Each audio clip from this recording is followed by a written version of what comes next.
control the vertical.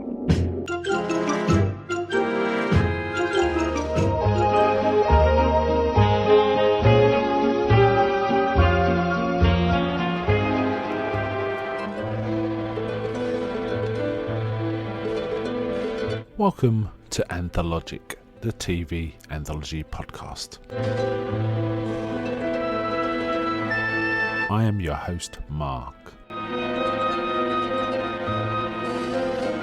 Anthologic is a podcast dedicated to exploring the good, the bad, and the odd of horror, science fiction, and the best of mystery, suspense, anthology shows and series on TV.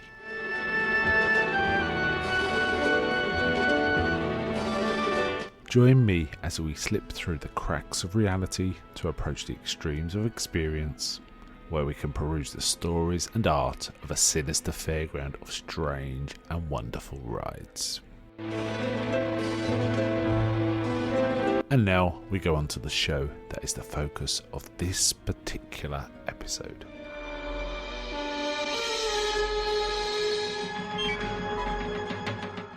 Welcome to this episode of Anthologic with host Mark. Today I'm covering an Outer Limits episode. The next one on our list is from season 1 episode 10 and it's called Nightmare.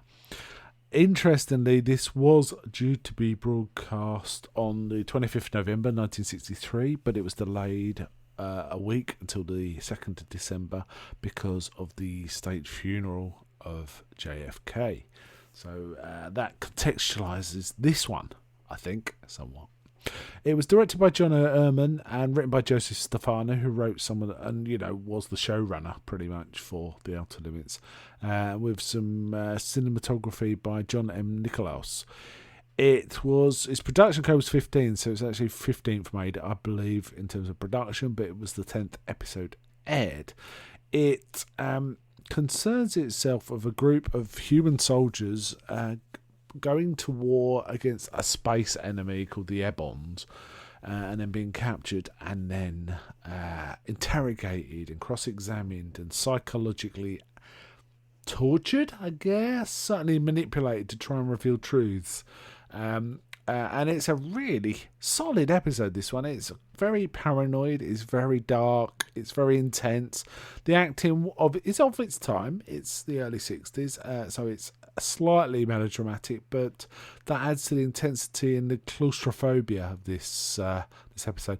Also, they were working on a very odd-looking set, obviously a soundstage, and they use it to great effect that these men are in this place without walls, but they're prisoners, and they're kind of led around by these weird Ebon creatures who are quite effective makeup. There's a man in a makeup mask, but it's quite good looking and striking. I quite liked it a lot.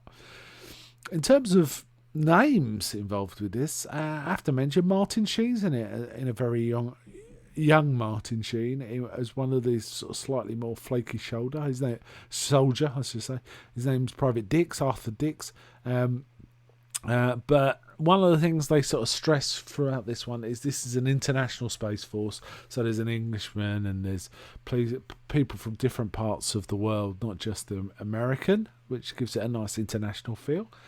And it's rather good. One actor also was a standout for me, was James Shigeta, who played a Major Zhong, I think from the Chinese sort of part of the army. It played in a very sort of intelligent and informative and authoritative way by James Shigeta, who is probably best known for modern audiences as the guy that I'm trying to think. He was in Die Hard. He was the big boss in Die Hard.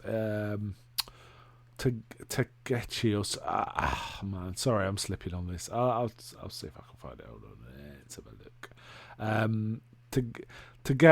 Tagaji. I need to edit that, but I'm not going to.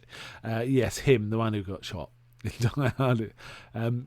And he's quite imposing here in a fairly interesting role. Martin Sheen's giving it all as a paranoid, kind of slightly unhinged soldier.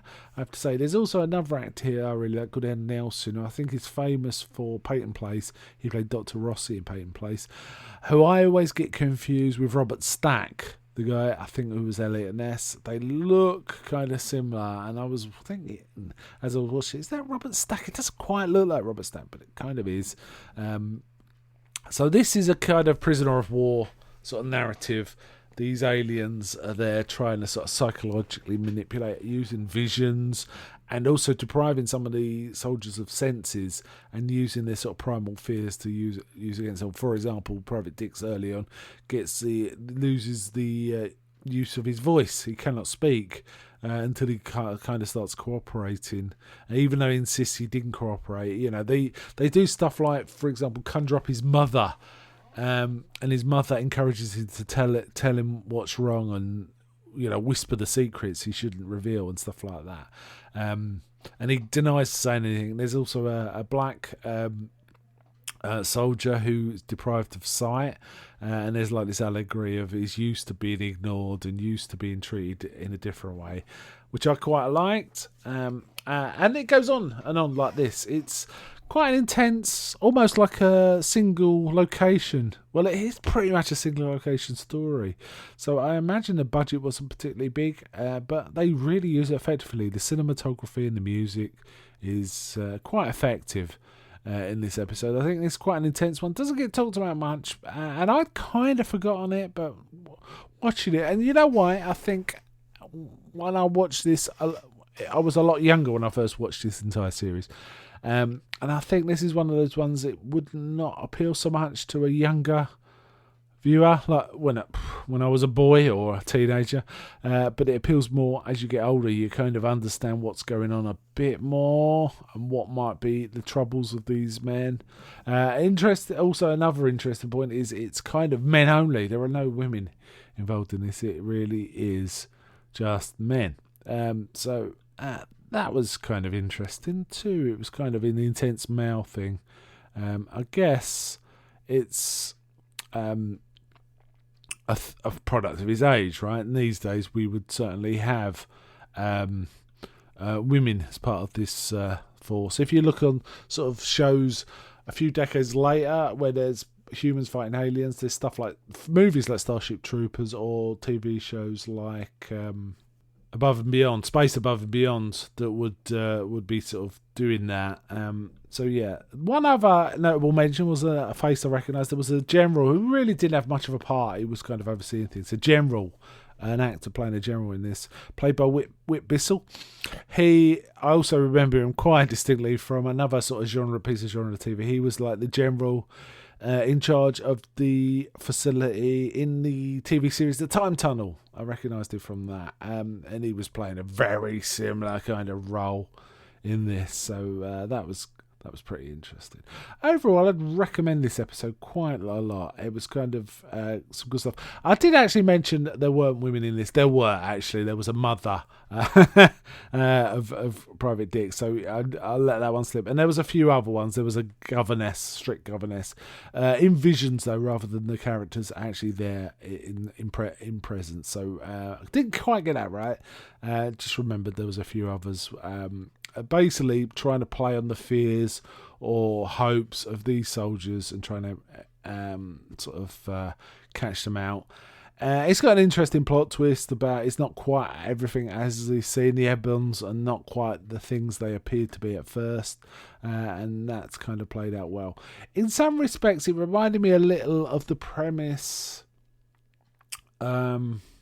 And this is a spoiler, so and I'm about to finish, so skip if you don't want to spoil it. It reminded me of the premise a little of the pilot episode of The Twilight Zone, where it turns out the events we see before us as military testing, and it's kind of a bit of this in this particular episode. So yes, thoroughly recommend this one. Very enjoyable Outer Limits episode.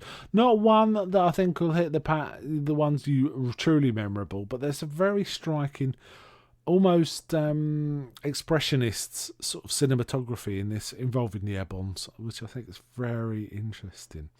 And I think it's got some interesting things to say as well as an episode. Anyway, I'm going to wind it up here. But before I go, one question. Is anybody out there? I'm not.